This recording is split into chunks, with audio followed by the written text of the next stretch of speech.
All right, ladies and gentlemen, thank you for tuning in. Boxing Rush Hour Show, fights around the world, fightttw.com.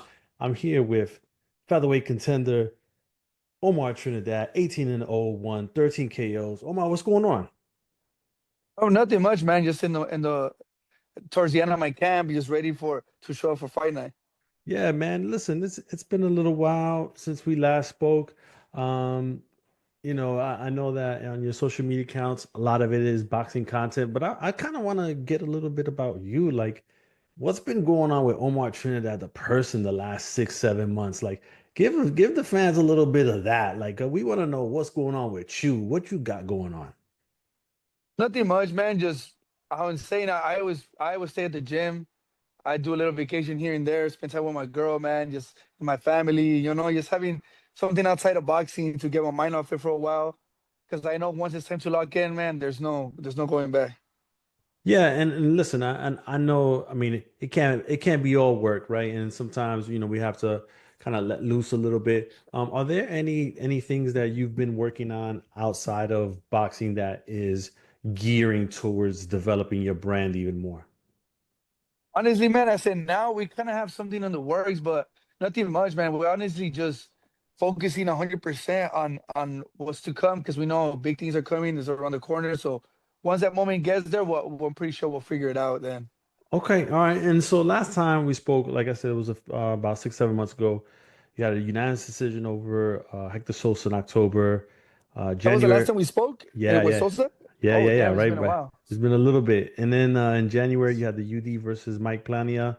Um, it's May and you're fighting Alexander Espinoza, who is 23, 6 and 3, 8 KOs. What are the conversations like with you and your promoter, Tom Loeffler, in regards to getting to where you want to get to? Because you hear kind of things from people that watch the sport and follow the sport, and they would like for you to be in those big fights, but it just kind of seems like it's still not there just yet. So, kind of, what are those conversations like with Loeffler? No, it just we're talking over fights and seeing our options and trying to figure it out which the best route to go is the IBF route, the WBC route. Because once you choose a route, man, and you're going up to the top guys in the division. And honestly, man, honestly, whatever they offer me, I take and try to figure out what's the best fighter to get to develop me for the next fight. And don't get me wrong, man, I want those big fights, and I know that it's around the corner. I've been hearing a couple of things, and we're just bracing ourselves, get this one out of the way, and hopefully this next one is a step up already, man. Yeah, yeah, and you mentioned that the rankings, right? Because you're number two in the IBF, but I know that you kind of been going up the WBC rankings, but you're number five there still. It feels like the IBF might be the quicker shot at the title, but things get complicated with these things, and so yeah, I mean, if we're talking WBC and IBF, you're right there for one of those guys. No, yeah, man, and that's what I'm excited about, man. I remember checking the back in the day, I was checking the ranks, and I was like number 15, and see if we could reset. And now that I'm top five and number two, man, is crazy. It's very humbling, and yeah, man. Regards to the fights, I've been cutting these guys out. I've been trying to get the word out and saying what's Leo at. Like I know he has a dance partner now from in Japan, and that's fine. Hopefully he takes care of business. I know he's going after the champions, but I feel like sooner or later I'll get my shot to that belt. If not, we're going to WBC and trying to fire our chance there, man. All we could do is go fight by fight, stay at the gym, develop, and hopefully we get the call or we get to call somebody out. Yeah, hopefully you can catch Ray Vargas off his sabbatical and get him in the ring.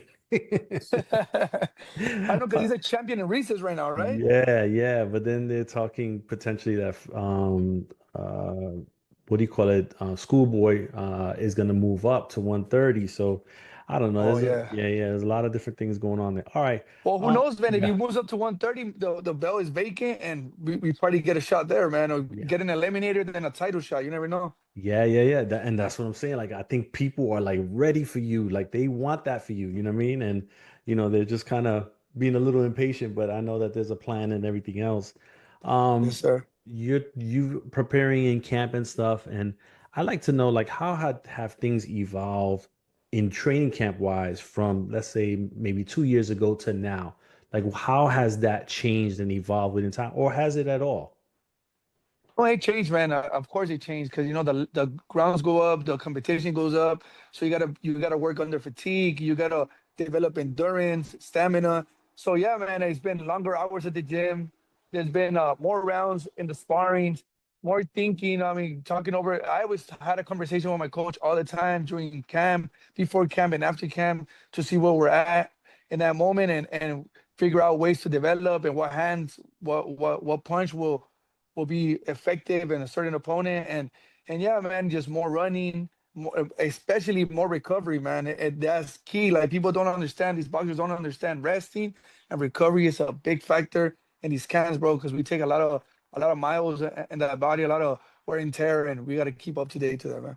Yeah, absolutely. And that's very important. Just curious, like for those that may not know about you, right? Why should they pay attention to your career specifically, especially in a division that's loaded with a lot of talent? Like I say, man, is I every time I show a fight night, I work first of all, excuse my French, but I work my ass off, man. I work my ass off every day at the gym. Every time I get a fight, I give myself 2 weeks, max 3 weeks. But even then, I'm still running. Even then, I'm still recovering and looking at potential opponents. And my thing when I go in fight night, bro, like even the night before, I know I gotta lock in. I know I got a lot of people depending on me, my promotion, my people, my gym, my team, my city. So I even now before I even had that, like I was wanted to give a show to people, like in something to they could take home and be like, you know what, that was a great night of boxing. It was worth my money. So I promise them exciting fights, and I promise them that sooner or later they're gonna see me with a title around my waist, man. Yeah, and you mentioned a lot of that stuff there, and I'm curious to know like what helps you carpen yeah, was it Comprehend? got no no compartmentalize it's not giving to me all those things and trying to make sure that you don't allow those things to weigh on you too much. What helps you deal with all that? Oh, no, man, I always just try to keep my composure. Like I always dealt with pressure. Don't get me wrong, I grew up where I'm from, state my Boyle Heights, man. I don't like to talk about it in a bad way because either way, where the how they see it, the hood and all that, it's a lot of beauty in it. The culture, the blue collar people, the relationships I have in here, man, and that I grew up with. Boyle Heights literally watched me grow up, so and develop to the person I am today. But oh man, I forgot what I was at. I was going, but I got a brain fart. But what was the It's question all again, good. my bad? It's all good. I was saying how do you keep yourself Oh yeah, cool, okay. with No, I everything? just trying to distract myself from boxing sometimes. When it's time to rest, bro, it's 100% rest.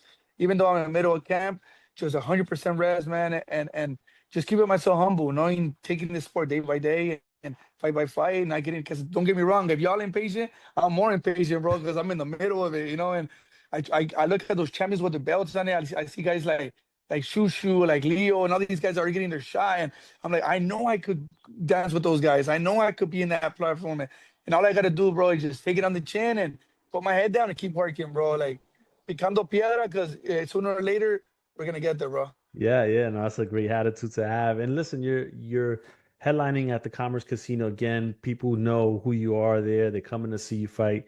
What should fans expect, especially the ones that may be going there for the first time and seeing you perform in the main event?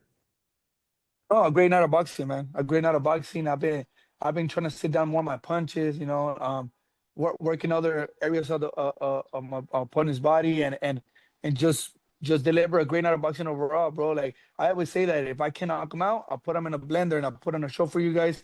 But this time, man, I'm bringing back I'm gonna bring back my knockout streak for you guys, man. All right. And then lastly, for the champions that are going to be tuning in, what message do you want to send to them? See y'all soon, man. Short and simple. See y'all soon. All right, Omar. Listen, I appreciate it. I wish you the best of luck on the 17th. Thank you, brother. Thank you All for right, having me, thank you. man.